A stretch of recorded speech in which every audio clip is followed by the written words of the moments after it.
Good evening, good evening. If you would go ahead and be opening up your Bibles, unsheathing your swords to Romans chapter 10. That was the passage that was read just a moment ago. While you're turning there, and let me just go ahead and begin by taking a good long moment here just to express my absolute gratitude and just simply say thank you. I am truly humbled by the support that you all provided me with to go share the gospel with those in Honduras. And as has been mentioned this evening, I'm excited to report to you my experiences and the works that were done through your support. I've got to say, I'm set up for a real challenge this evening. I'm having to condense the two most life-changing weeks of my life to about half an hour. And as I said, I'm excited to share this with you all. So I'll do my best to cover as much as I can about my time there. But I do also want to go ahead and say that if you have any lingering questions about my time in Honduras, the work that was accomplished there, I'll be up front here after worship services just to answer any lingering thoughts you guys may have, just to hear more. If you're interested, I'll be up here after services to answer any questions. Like I said, I want to begin by looking at this passage in Romans chapter 10, in verses 14 and 15 here. It says, "How then will they call on him in whom they have not believed? How will they believe in him whom they have not heard? And how will they hear without a preacher? How will they preach unless they are sent? Just as it is written, how beautiful are the feet of those who bring good news of good things."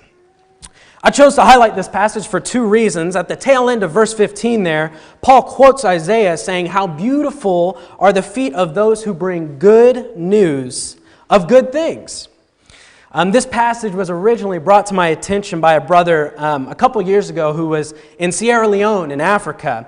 He noted how in this passage, this was a time where everyone wore sandals to go to and fro. And there's no real way their feet were actually beautiful in a physical sense. With all the walking going from town to town, their feet were surely calloused and dirty with dust and mud, and who else knows what else there was on their feet. But we know that God sees not as man sees. When God looks at the feet of those doing good works, like hopefully you are here in the United States, and here we all are doing good works, when God sees the feet of those doing good works, He sees the sores on their feet, the muddiness, the nastiness, and he looks at this and says, that is beautiful. Additionally, we focus a lot of times on verse 14, how will they hear without a preacher? And while the role of a preacher is important, if you look at verse 15, there's an additional question right after verse 14 that says, how will they preach unless they are sent? And so again, I want to thank you and commend you for being the ones that sent me on my trip to Honduras. Your role in the work that was done in Honduras is of equal value, if not more, in the fact that I would not have been able to preach if I had not been sent. And so again, I thank you. To begin the story of this report and this journey, I want to introduce the men that went with me. I'm kind of going to show you a little bit of, the geography and stuff of where I was, just to kind of set the scene before I get into some of the actual work that was done there, just so you can kind of put yourselves, hopefully, in my shoes, kind of where I was. As I said, to begin the story, I want to show these two men here. I'm glad I snagged this picture at the airport before I left to show them off. But these two men are the ones that went with me to Honduras. On the left is Bob Buchanan, who several of you may know. His home congregation is in East Side in Bowling Green, just a couple hours north of here. And he was the one who extended the invitation to me to go on this trip. Back in September is when he offered it to me. And Bob's been to over 60 countries, Honduras he'd already been to at this point, and he's preached in over 40 of those 60. So thankfully, Bob is a seasoned veteran, and I was blessed to have his guidance in this journey. On the right is Brother Mario Ayala. So Mario was our translator and is originally from Honduras, and he worships with Bob there in Bowling Green now. And without him, the churches in Honduras would likely not exist. Mario's story could easily be made into an incredible movie. He came to the U.S. several decades ago, not as a Christian. He eventually found his way to Bowling Green by God's providence, where he began working for one of the brethren at the East Side congregation there, and eventually got in contact with Bob, where they studied together, and Bob baptized him. Bob then trained Mario to be a preacher, and has traveled to several different countries with Bob, such as Belize, Chile, and Guatemala, and several other countries, to preach the gospel and to serve as a translator for Bob. As you'll see in a bit, Mario was a key component to the work down in Honduras, serving as the main influence for his family and other brethren there. So I wanted to kind of kick this off by talking about some of our goals on this trip. So I sat down with Bob. I was invited, but didn't quite know what my role was going to be. I had never left the country before, much less left the country to a place where they speak another language. The primary language in Honduras is Spanish. And so I talked with Bob, and I was like, Bob, I don't want to be a hindrance on this trip, and I certainly don't want to overstep my role. So what are the goals here? What do we want to accomplish? What do we want to sit down and work together towards with the brethren there? So our goals, as you can see here, was to host a Bible study, mainly advertised for the children because they were much more likely to come than some of the adults. There's a large Catholic presence around several of the villages of Honduras, as well as Seventh-day Adventists. And that's part of why I have the second point up here of a specialized focus on truth. In several of the lessons that Bob and I delivered, we made a special emphasis to say that our goal when we were giving these talks was not to share our own opinions about the Word of God, but to speak where the Bible speaks and be silent where the Bible is silent, while making specific points about the traditions of men and other denominational roles that can muddy the waters of true worship that God desires. And of course, the final points here were to spread the gospel with those with whom we come into contact. I'll show you a picture specifically regarding that point. And then to encourage and uplift the brethren there in Honduras. The churches in Honduras there were originally established within about 3 to 4 years ago by a trip that Bob and Mario made down there together. So here you can kind of see a bird's eye view of what it was like to travel to Honduras. My flight, I had a layover in Miami before flying into the town of San Pedro Sula. And so it's about, just under 1,500 miles as the crow flies, just south of Nashville there to San Pedro Sula in Honduras there. To give you a better idea of the size of Honduras, this is Honduras flipped upside down and around, and you can kind of notice it's somewhat of a similar shape to Kentucky. Bob pointed that out to me, and so I figured it'd be nice to kind of give you a little bit of idea of the shape. So you can see they're pretty similar in square mileage, but even though they're similar in physical size of the country, the population of Honduras is over double that of the state of Kentucky. And so here you have a picture of the country of Honduras, so just south of Honduras. I don't want to give a geography lesson here, but Nicaragua is just south, Guatemala is just north, and El Salvador is just to the west. And so you can see the highlighted areas there on the north side of the country is San Pedro Sula, so that's where I flew into. And then we drove about 2 hours south on one of the main highways there, CA5, to the town of Taula Bay. And that is primarily where we spent most of our time, was around the area of Taula Bay and a couple different villages there. And then you can also see, I didn't include any of the pictures of this, but Tegucigalpa is the capital of Honduras. And I made a trip with one of the brothers there one day to fill out some paperwork. His name was Nelson, and I'll get to some of who he is in just a minute. And so here you can kind of see zooming in. So if you look at the red marker that says Taula Bay, this is zooming in on that here in the three main areas where we were. So up on the north side there, you can see the green dot. That was a congregation, a Church of Christ called Huerto de Eden, which is Garden of Eden. And once you see the pictures, you'll understand why it was called that. It was a gorgeous area. And then on the pink, you can see on the west side there's a pink dot. And that is the town or the village of El Chaparral. And El Chaparral is where Mario and his family live, and I'll show you a picture of that in a second here.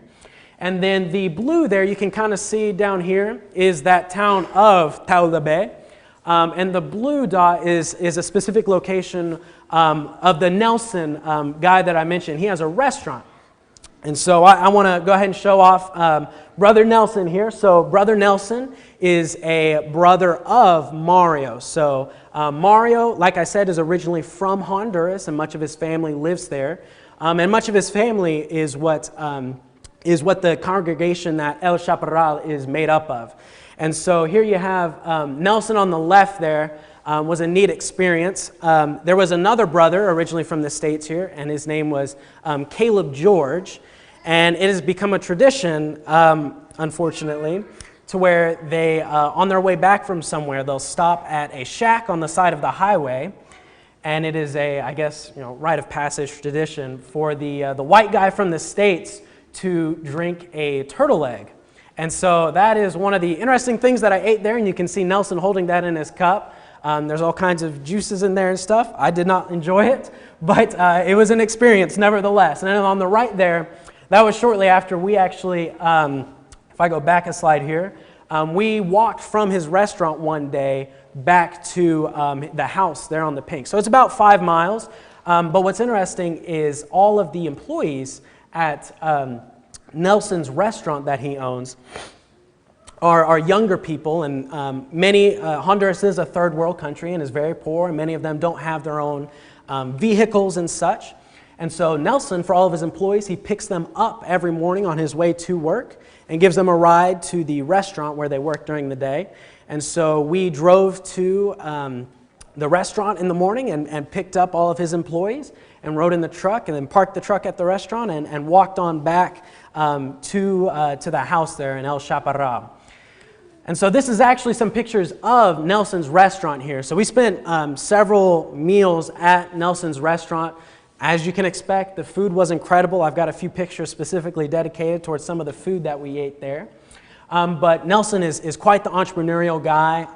As you know, I'm a finance major at WKU, and so I bonded especially with Nelson. Nelson and I really got close over the time I was in Honduras. And as you can see here, so he's got his restaurant, but then this picture here actually, he's added a section behind his restaurant for some car washing. For guys who are wanting to make a little bit of money, he'll rent out the slots there for them to car wash. And so he rents out the slots, and guys can come and wash people's cars. So people will pull up to Nelson's restaurant. It's a popular place in town. There were several news reporters that Nelson knew very well. Nelson has a great reputation among the town of Taulabé and the surrounding villages. And so people would come in, they'd park their car at the car wash to get it washed, and then they come in usually for some, whatever the soup of the day was, sopas, at the restaurant here. So if you go back here to the pink dot all the way on the left side there, that's the town I mentioned of El Chaparral, and that's where most of Mario's family lives. And so to kind of give you an idea of what it was like here, if you look at that very first picture, that split, the kind of the fork right by the pink dot there, that is actually the split you can see right here, just to give you some perspective. And so you can see Mario's house there. His name's right next to his house, and they all live on the same street there. So Mario lives right next to Nelson, and Mario lives right next to his parents. And his parents live right next to David, which is one of Mario's brothers. And then David lives next to Juan, who's another one of Mario's brothers. And then just north of Nelson's house, this was an older picture on Google Maps, but just north of Nelson's house there, the white square is where the church building was there in El Chaparral. And I got a picture of that on the next slide there. And then just north of that, there's a blue square that I want to point out to you of a man named Daniel. So Daniel serves as the primary evangelist in that western side of Honduras. So Daniel will actually drive most Sundays from that San Pedro area that I pointed out, that north side of the country. He will preach there in the morning, and then he'll come down and drive that 2 hours and preach here at El Chaparral. And then he'll preach in the afternoon at that the other congregation with the green dot there, the Huerto de Eden, which is the Garden of Eden congregation, a little bit further north. So Daniel is, usually when he comes and preaches at El Chaparral, will stay with Mario, and he's kind of got his own room there whenever he's visiting. But they've decided to build a house there for Daniel right next to the church building there. And so you can kind of see some of that being built right here. So this is kind of ground zero of what you can see within the first couple days of what building a Honduran house looks like. So when I got to Honduras and got to some of the houses, I noticed, these are all concrete. And so I asked Nelson, I was like, in the States, we usually, do wood and sheetrock on top of a concrete foundation, but you guys do the entire thing out of concrete. And so he says, why would I build a house that isn't meant to last? And so they built all of their houses completely out of concrete from all the way from the foundation to the top, and then they'll put usually a metal roof on top there. And so you can see some of the rebar in the foundation of Daniel's house there getting ready to be built. Additionally, you'll see on the left side of the road in the village of El Chaparral there, the soccer field. So the soccer field, again, is right across from the church building there, the white square. And the soccer field was actually where one of the activities was that we did. And of course, soccer is the main sport there in Honduras, as with most Central American countries. And so there were a couple nights there that I got to play soccer with some of the kids. And it was a good opportunity to invite some of the kids to the Bible study, because it was usually every afternoon right around 4 or 5 o'clock. All the kids would start to get off work, and they would come and they would show up to the soccer field, and everybody would play together.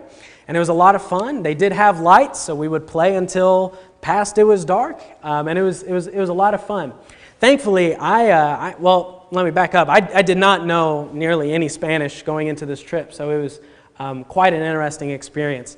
I had downloaded the Duolingo app to try to get some, but when I got there and tried to speak some, they kind of laughed at me for not really knowing exactly what I was saying grammar-wise. But as the week went on, through a lot of mistakes and asking a lot of questions about what's the correct way to say this, so on and so forth, they said they were relatively impressed by the end of my time there. And I was able to, have conversations with some of the kids in my broken Spanish, but to communicate with them about, hey, we're having a Bible study, or hey, pass me the ball. So little bits of communication there. So that was certainly interesting. But the soccer field was, as I said, one of the spots where we did one of the activities that I'll tell you about in a minute once we get to the work. This next picture here is a picture of the El Chaparral building. So as you can see there, I went ahead and translated it for you, but it says, "Here meets the Church of Christ, El Chaparral, Taulebe." And you can see there that they have their worship times there. As you can see, it's a concrete building, just like most of the other buildings. There's no sort of insulation outside of just the concrete walls. So usually we'd leave the doors and windows open to let a draft go through there. And as far as the climate goes, I will say, I called my parents one Sunday afternoon after delivering a lesson, and I was like, I'm someone who, when I run, I sweat a whole bunch. I can wring out my shirts, which is nasty. But it was 86 degrees there in the afternoon, and it was nice. There wasn't a lot of sweat. It wasn't too humid. It was a mountainous environment, which I'll show you in the next picture. But it was a beautiful, beautiful place. But as you can see, like I said, they've got their worship times there. So they worship Sunday mornings at 9 a.m. And then they have Bible study with the community on Wednesdays and Saturdays at 6 o'clock in the afternoon. So, after everybody gets off of work each day. And then they've got the quote of Mark 16:16. So as you can see, they're really strong with the idea of being New Testament Christians, baptism for the remission of sins. And baptism is a key point for receiving salvation. So this was, as I said, the El Chaparral group. If you think back to that original picture of the map, this is the one that was on the far left side, the pink dot there. This next picture here is the congregation Huerto del Eden, which is Garden of Eden. And so as you can see from the picture on the left, why that area, that's not specifically the name of the congregation, but just that general village area is titled Huerto del Eden. So Garden of Eden is just that general area, so it's the congregation in the Huerto del Eden area. And as you can see, just beautiful, beautiful area. And when I flew into Honduras, one of the first things I noticed was the mountains. Gorgeous. When I pictured Honduras, mountains, before I came there, mountains was not what came to mind, but there were several mountains, and it was beautiful. And again, I'm just trying to set you guys the scene a little bit to show where some of the work was being done there. So this next picture here is inside the Huerto del Eden congregation here. So as you can see, we are blessed with our air conditioning and heat. The El Chaparral group at least has electricity and fans in there, some ceiling fans in there to circulate some of the air. They do not. They do have electricity, but plastic chairs, concrete floors, wood walls, metal roof, about what you would expect in a third world country. But as you can see, that the beauty on the outside of that building really shows God's handiwork there. So you can kind of see in the very back there, if you look up top, you can see the sheet that one of the members there ran back to their house, literally, ran back to their house to grab a white sheet to serve as the projector that Bob had brought with him for PowerPoint presentation. And so someone went back to grab that, and you can see Bob standing at the podium there getting ready. As far as size goes, the Huerto del Eden congregation is about 25, several children there, and the El Chaparral group is about the same size of 25. And then, as I mentioned, Daniel will travel between these congregations to preach. I've mentioned the kids. The kids were one of my favorite parts there. I've got several pictures with a lot of the kids there. So on the left is one of Nelson's daughters. Her name was Aurora. You can see her playing around with my iPad there, drawing. She liked to draw hearts. And then Yeshua is on my shoulders in the middle picture, and the two of them are on the right there. One interesting thing was what's in my hand in the picture on the right is actually their version of ice cream. They would put it in these little plastic baggies, and then they would freeze it, and so you would bite the tip off and just kind of suck out of that to get the ice cream. So that was a new thing that was really cool. Continuing, you can see Aurora again on the table. They're playing Star Wars Monopoly, and Aurora was one of my favorites, as you can tell. We got a lot of pictures together. My first day there, when we arrived on Sunday afternoon, they had thankfully waited on us and had pushed back their services to worship with Bob and I once we got to town. And as soon as I walked in the building, Aurora ran up to me, had never even met her before, never met any of these kids before, and she runs up to me and just tackles me in a bear hug, and was just the cutest thing throughout the entire time there. And then you can also see in the picture on the top right, Bob and Mario, so the two who came from the States. And then on the right there is Kenny, and so that's another one of Nelson's kids. It's Nelson's oldest. And Bob is playing a game with him there. So on the lady in the middle and right pictures, that is Bessie. That's actually Mario's wife. Incredible, hardworking woman who is from the village there of El Chaparral. She was actually from up on the mountains a little bit more. But they went out and they went fishing. And you can see in that bowl there that Joshua and his brother have, they kept a couple live ones to keep as pets. But you can see Bessie dressing the fish there, getting them ready for dinner later. One thing I also wanted to point out is what Bessie is actually working on here. So this concrete structure was in the back of every single one of the homes there. And so on the left, you can see the ribbed area, and that's where they wash their clothes. And on the right there, that's just a basin of water. And so it's about 6 feet wide, 3 feet tall, 3 feet deep. And on the left side there, it's kind of a top just on the right side, and the water fills the whole 6 feet underneath that left part there. And so you'll see we got to use those for a very special reason later, and you'll see in the pictures. Those were behind each of the houses, and that's where you'd take a bowl. If you want to wash your hands, you'd take the bowl there. You'd pick some of the water up and bring it over to the ribbed area. They had some soap, which you can see right here, homemade soap. And they would wash their hands. They'd bring some of the water, and you kind of put it over on your hands, wash your hands, and then rinse in the bowl. And then you dump the bowl out on the ribbed area there and set the bowl back. And that's how you washed your hands. And the next picture here, continuing the kids, that was on the left, that was his first time having a hamburger. We had a special meal with the congregation, with both of the groups there before some of the services. We had two kind of just special meals. One evening we went up to the mountain area, to the Huerto del Eden congregation. And so that's where that was, and he's from the mountain congregation there. And in the middle there's Kenny holding a duck.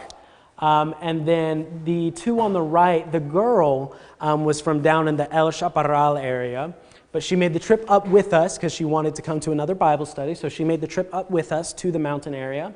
And she is only 12, I believe, which blew my mind because she was extremely mature, extremely attentive, and was great at taking care of some of the kids. Turning from the kids to actually one of the couples of adults there, these next pictures here were a couple of brethren. So with each of the children's studies, we always kind of, before the study actually started, we gave them all the kids about 10-15 minutes to color. And they were pictures of the different stories that we were going to be covering in the Bible classes. And one thing Bob said is that when he went to the Philippines, all of the kids, they would jump at the opportunity to draw, and they never got to do it that much, but they would draw, and you could kind of see, Bob would look at the kids and they'd be excited. And then off to the side here, you'd see some of the adults kind of looking over. And so Bob, when he was in the Philippines, actually decided one day to give the adults some stuff to color, and they had never done it before. And they had a ton of fun, and so Bob said, hey, let's replicate that here. And so we gave the brother here some crayons and a paper of a story we were covering to color. And he got a bunch of joy out of that because, again, he had never done it before. And then his wife, who's sitting on the right there and standing there, she's blind. And so he helps her get to and from services. They live a little bit further up on the mountain, but worship with the group at El Chaparral. And so Nelson, who you can see in the background there in his truck, will always come and pick them up before services and always drive them back up the mountain after services to make sure they get back. And then they'll walk back to their home together. This next picture here is showing some of the food here that I got to experience. I won't go into too much detail, but you can just see how colorful it is. Tortillas, every single meal. They're not in every picture, but they were with every single meal, usually on a plate in the middle. Coca-Cola, so even though it's a third world country, everybody needs their Coca-Cola.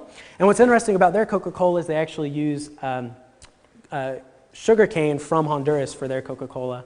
But the food there was incredible, and many of the meals were had at Nelson's restaurant there. Here's some of the fruit that I didn't know what all of them were, but I ate them anyways. Mango is in the top left. The middle one is a pear, and then the bottom right is star fruit. And so the brothers, it was very common before worship services that some of the brothers who were up on the mountain who had come down for worship services at El Chaparral, where Mario's family lived, they would invite him in before worship services and go grab a star fruit off one of the trees in the backyard, or grab a mango and enjoy it with the brothers there to encourage them and give them a little bit of food before worship. These were a couple pictures I took of some of the beauty I just noticed throughout. In the middle there is coconuts that were in Nelson's yard. The bottom right there is a pretty flower I saw at Bessie, who again is Mario's wife. Bessie's parents' house was where that flower was, and then the top left is also Bessie's parents. The bottom left is a river, the Hatique River that ran near the El Chaparral village. And so it was a great spot where you'd see several people fishing or washing, and it was a great opportunity to invite them when we walked around. And the top right there was on one of the walks that I'll discuss in a minute, just one of the views up on the mountain. So now you've kind of hopefully seen some of what I experienced. Put yourself in the shoes that I was in. A different place, lots of colors, beautiful people, kind people, a wonderful area. And so I wanted to kind of share some of the more spiritual aspects of the things that went on during the work in Honduras, now that you've kind of got a picture of what it was like to be in my shoes. This was one of the books that they used to sing their hymns. You can see I went ahead and translated some of them here, so you'll recognize some of the tunes. Be Thou My Vision there on the right. Top left, It Is Well With My Soul. And then the bottom left, more about Jesus. And so it was a really neat experience to get to sing with some of the brethren. And so what I actually want to do on the next slide here is to give us an opportunity of kind of what it was like. God is so good. We sang it this morning. And in Spanish is Dios bueno es. And so I figured we'd take an opportunity together to just sing the first verse of God is so good in Spanish. So you can read the slides there. It's pretty simple, but we'll sing it together. Dios bueno es. Dios bueno es. Dios bueno es. Bueno es por mí. Very good. So in this picture here, this was really what our first couple days looked like while we were in Honduras, kind of mapping out what our plan of attack was going to be. So on the right, you can see Mario and Bob, and what they're doing there is they're working on the flyers that we went around and handed out. So on the left there, that was kind of our posse for the first couple days that we went out with. As I mentioned, we really advertised it as a children's Bible study because the children were much more likely to come. And once the children get excited, then they invite their parents. They come back and they're like, oh, Mom, I learned this great story about Moses, about the Good Samaritan, and this is what we did. And it gets the adults interested. And so one thing that was interesting is you'd see kids. I think of one in particular. His name was Jonathan. I think he was about 13, 14. I got a picture of him in here somewhere. Great young man, but hadn't heard the gospel before. And so he came and he brought his brother and sister on the back of his dirt bike down these super rocky roads and rough terrain and brought him down the mountain. And so it was just a really neat experience. Getting him there. So again, on the left, you can see Bessie and Mario standing next to each other, and then Aurora. And I mentioned one of Mario's brothers, David. His daughter's all the way on the right, and then you can see Kenny in the red shirt again, and then Joshua standing next to Aurora there. And so we, after we printed off the flyers, we printed them off and cut them up, and pretty much just advertised, hey, this week we're going to be having studies in the evening for the kids, where they'll get to learn stories about the Bible. And then in the hour following, the adults also get the opportunity to hear a portion of God's Word. And so we went around door to door, brought the kids with us, so we were a little bit more welcoming. But we obviously, Bob and I were mostly there as moral support. As I mentioned, one of our goals was to encourage the brethren there. And so when we were letting Mario know, hey, we've got your back, we'll go anywhere you go, to go door to door to hand out these flyers, even though we didn't speak the language and we couldn't quite encourage or communicate to the people there the same way that Mario could. We were not only an encouragement to Mario, but they were like, what are these white guys doing here? And so it was a neat experience getting to go door to door. Again, on the left there, this is us. So we took one day mainly down in the village area, and then we walked up the mountain. So that's what the picture on the left is there. Bob and Mario and Bessie and Kenny walking up the mountain. And on the top right, that is actually Bessie's grandmother, and she is a hardcore Baptist. And so Mario spent several hours out of the week talking with her, and Bob and I were there as encouragement. She owns a store on the top of the mountain where she said, I forgot to include that picture, but pretty much anything you need as far as candy or deodorant or Coke or toys or shirts.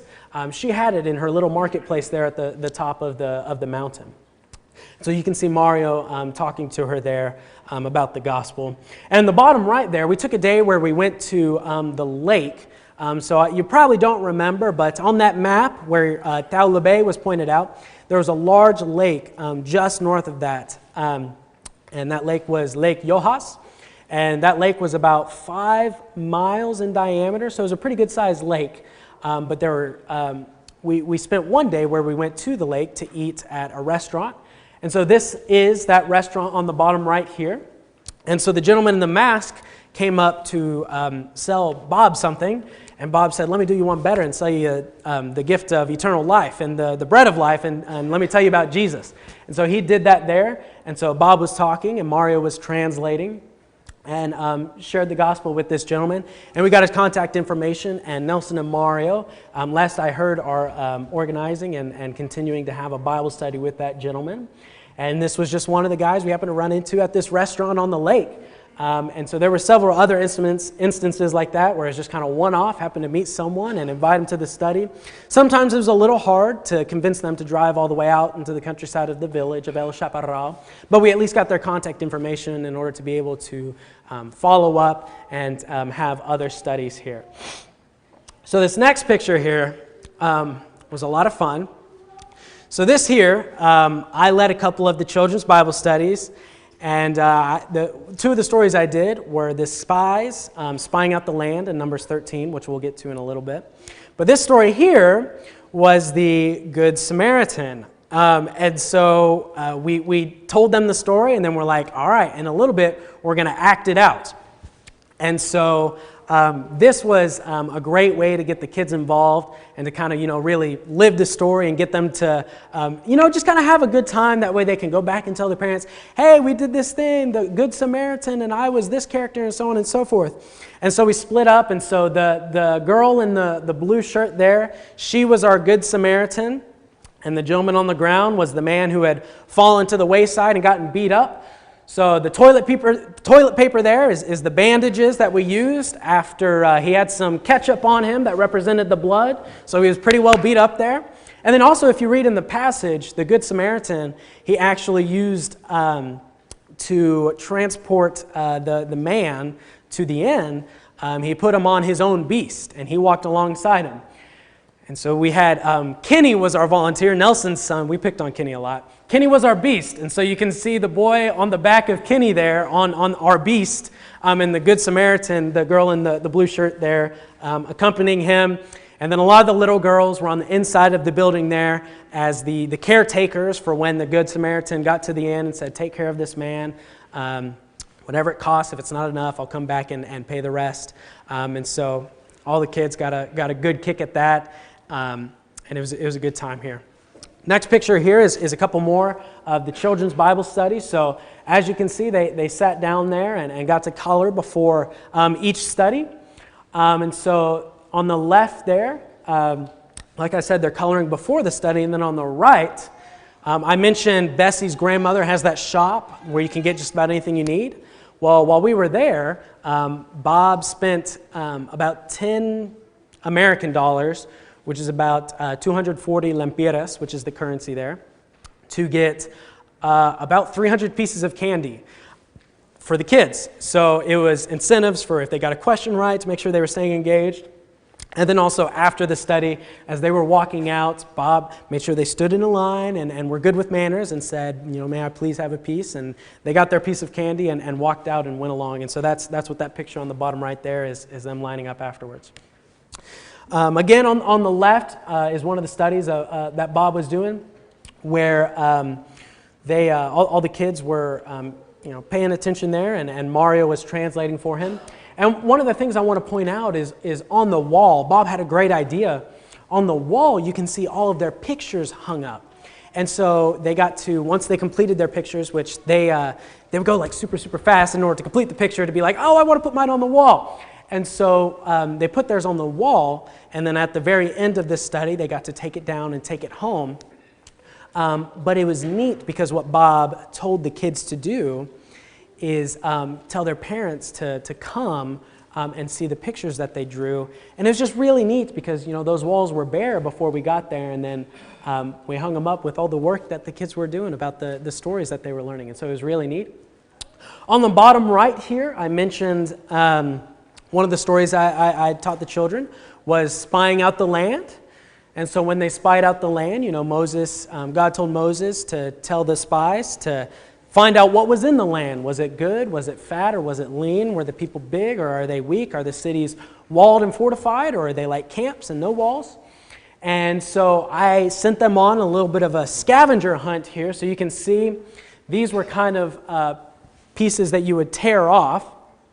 And so in the land there was honey, there were figs, there were pomegranates, there was milk, and then uvas grandes, which were the big grapes that they had to carry on the poles. And so what I did is I taped these up on different areas in the soccer field that I showed you from that one picture that was highlighted. And so we talked about the story, and what I wanted them to get across, which we'll come back to towards the end, is that God keeps His promises. And so that was the big takeaway I wanted the children to remember in that story, because at the very beginning of Numbers 13, God said, this land that I am going to give you. And so I had all the kids repeat after me, both in English and Spanish, God keeps His promises. And so that was a neat little scavenger hunt that we did. We taped them up in the soccer field for them to go around and tear those off as a team, to work together, go out, bring it back, go out, bring it back. And I made sure to tell them to be quiet. Remember, you're spies. You're not supposed to scream and run while you're spying out the land. You have to sneak around and be quiet. And so we had to make sure to convince them. It was a good way to incentivize them to not be screaming and crazy. They were spying out the land. And so that was one of the neat stories that we got to cover. Another one we did in the soccer field there was the story of Jericho. And so Bob had all of them assigned to roles where you had the Levites and the trumpets and the soldiers and all the other people, and they would march around the soccer field in silence, as the story says. And then on the seventh day, blow the trumpets, march around 7 times, and the walls came down. And so those were just some of the stories that we covered there. Continuing some of the works we did there, in this next picture here, this is Bessie's other grandmother who was a little bit, who had fallen ill, and so she was mostly bedridden, but we made several trips up the mountain during our time there just to visit her in the evenings after some of the studies. And so there's Bessie talking with her while she's laying on the bed there. And then on the right, one of the last couple days we were there, is we had a hymn singing at Grandma's house, which, as you can see, a lot of the people, you can see some of the things on the wall there, a lot of the people turned their homes into like small marketplaces. And so we ran into a lot of those while we were going door to door. A lot of these small marketplaces, people just use their homes to sell little goods and wares. But you can see Grandma all the way on the side here, sitting in her chair, while Mario, again, is leading some of the hymns. And so it was neat to sing some of those to encourage the brethren there. But there were also, a lot of the homes here are open air, as far as there's windows open, doors open. And so there were several people that were walking in the evening that heard us singing praises and just kind of peeked their heads in there. And so that was another great opportunity just to share the gospel there. These next couple pictures here are probably the most exciting of the entire trip.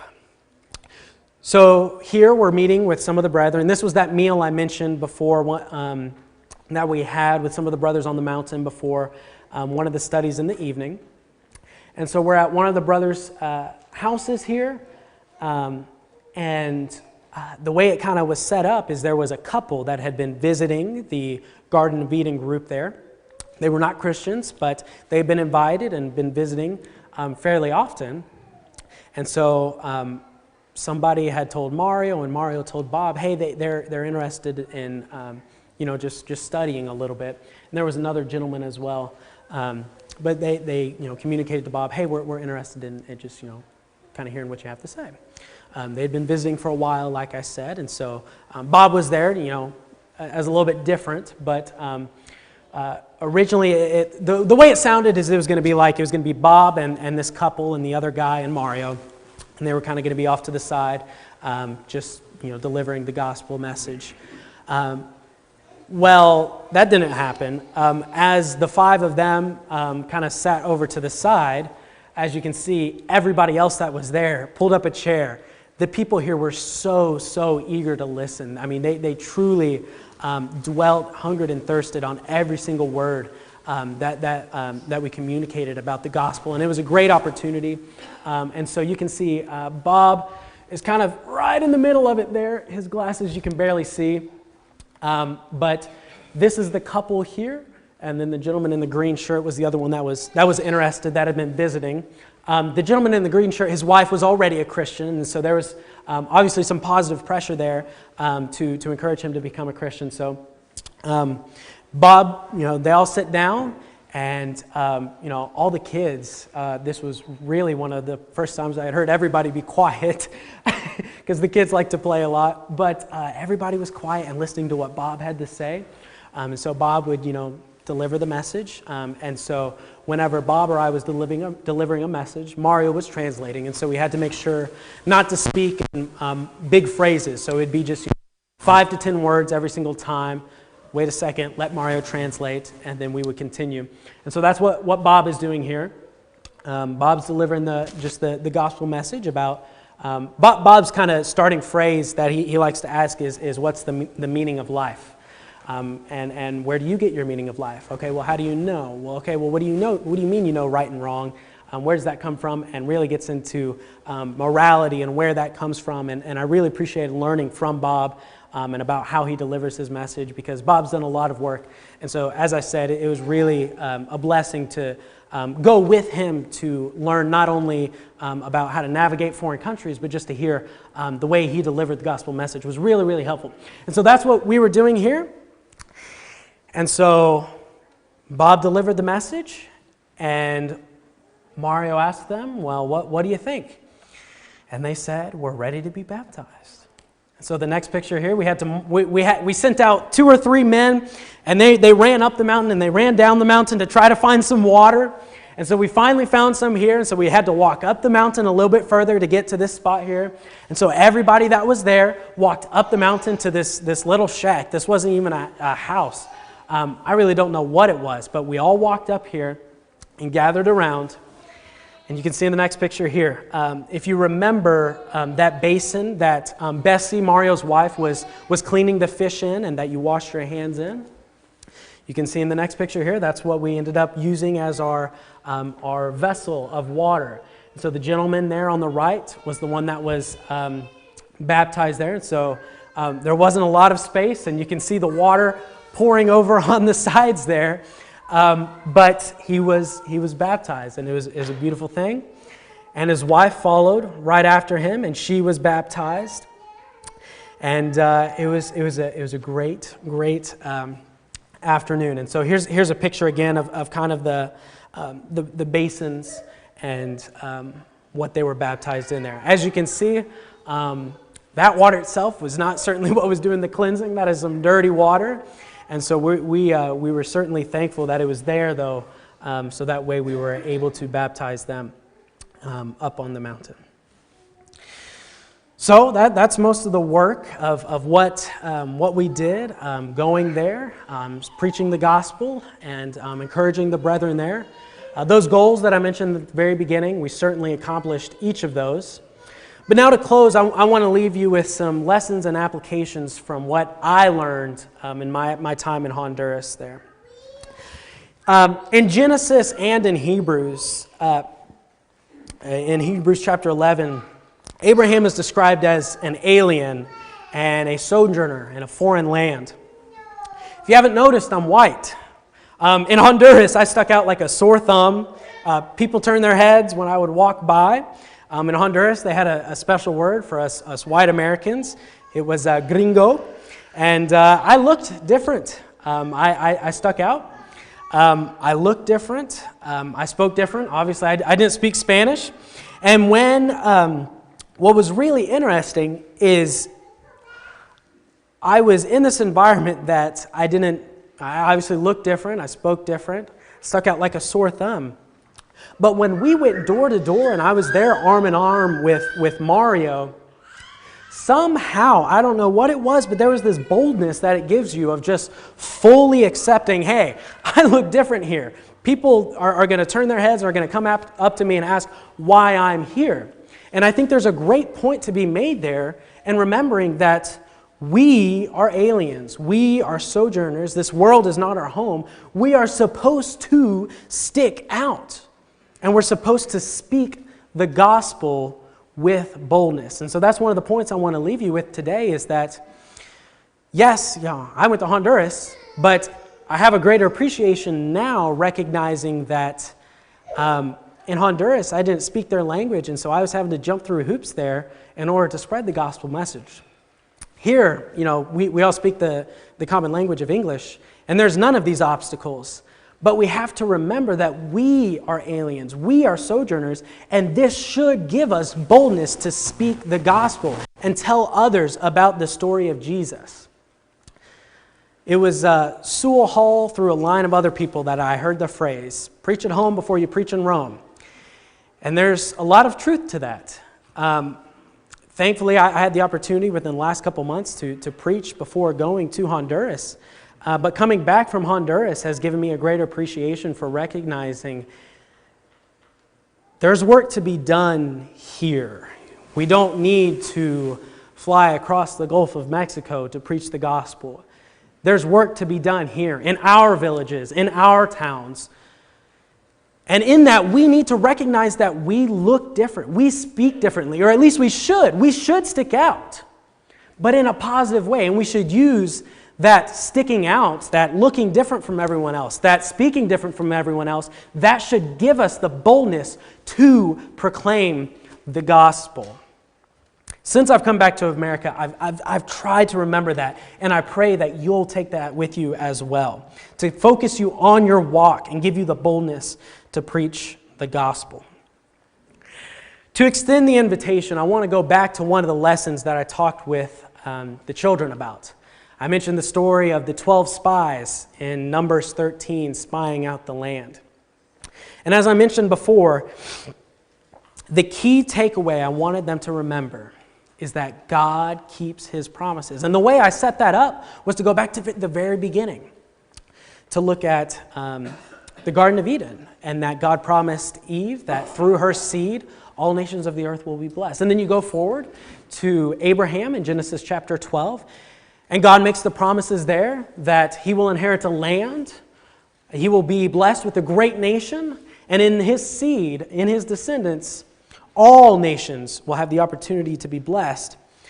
And so what I want you to remember is that when God told Moses to tell the spies to spy out the land, that land that they were promised was a fruitful land flowing with milk and honey.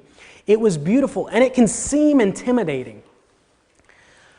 But doesn't that point to what we should be looking towards? We should be looking towards heaven. God has promised us a fruitful land, and it's a gift that's available to you if you reach out to Him by confessing your sins, repenting, and being buried with Christ in baptism. While I just mentioned the idea of being a sojourner, an alien, and looking different, in Ephesians chapter 2, verse 19, Paul paints a beautiful, beautiful picture that once you are in Christ, you're no longer an alien or a sojourner in His eyes. No longer an alien or a sojourner, but fellow heir with Christ. You have the opportunity to be a fellow heir with Christ through the waters of baptism. If you would, please receive the gospel message, or if you've received it and fallen away from it, I would encourage you to use this as an opportunity to come back to God and to repent of your sins and to work on your relationship with Him, regardless of your situation. That's something we should all be working towards, is to constantly be working on our relationship with Him. If you do have a need, I would encourage you to come forward as we stand and as we sing this song of invitation.